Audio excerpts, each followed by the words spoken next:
Jawahar Hussein குடியிருப்போர் நல சங்கத்தின் சார்பில் ஏழைகளுக்கு ரம்ஜான் கிட்டு வழங்கப்பட்டு வரும் நிகழ்ச்சி நடைபெற்று கொண்டிருக்கிறது.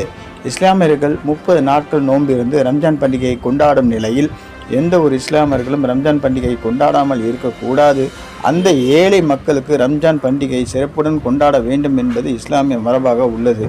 அதன் அடிப்படையில் சென்னை ராயப்பேட்டை பகுதியில் உள்ள ஜவஹர் ஹுசேன் குடியிருப்போர் நலசங்கத்தின் சார்பில் ரம்ஜான் கிட்டு வழங்கப்பட்டு வருகிறது.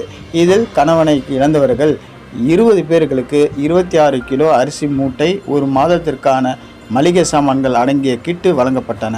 அடுத்த வாரம் ஞாயிற்றுக்கிழமை அன்று அப்பகுதியில் உள்ள 1500 பேர்களுக்கு 2 கிலோ பிரியாணி அரிசி, சேமியா, கோதுமை, எண்ணெய் அடங்கிய கிட்டு கொடுக்க இருப்பதால் இன்னும் யாராவது பித்ரா கொடுக்க இருப்பவர்கள் அவர்களுடைய பங்களிப்பை எங்கள் தொடர்பு கொண்டு ஜவஹர் ஹுசேன் குடியிருப்போர் நலசங்கத்தின் தலைவர் ரஃபிவுல்லாவிடம் வழங்கும்படி அவர் கேட்டுக்கொண்டுள்ளார். மேலும் இந்த சங்கத்தின் மூலமாக பல்வேறு நலத்திட்ட உதவிகளும் சேவைகளும் செய்து வருவதால் இவருடைய பங்களிப்பு என்பது சரியாக அந்த ஏழை மக்களுக்கு சென்றடைய சேரும் என்பதற்காக பங்களிப்பு கொடுப்பவர்கள் இந்த அசோசியேஷனை தொடர்பு கொள்ளும்படி கேட்டுக்கொண்டுள்ளனர்.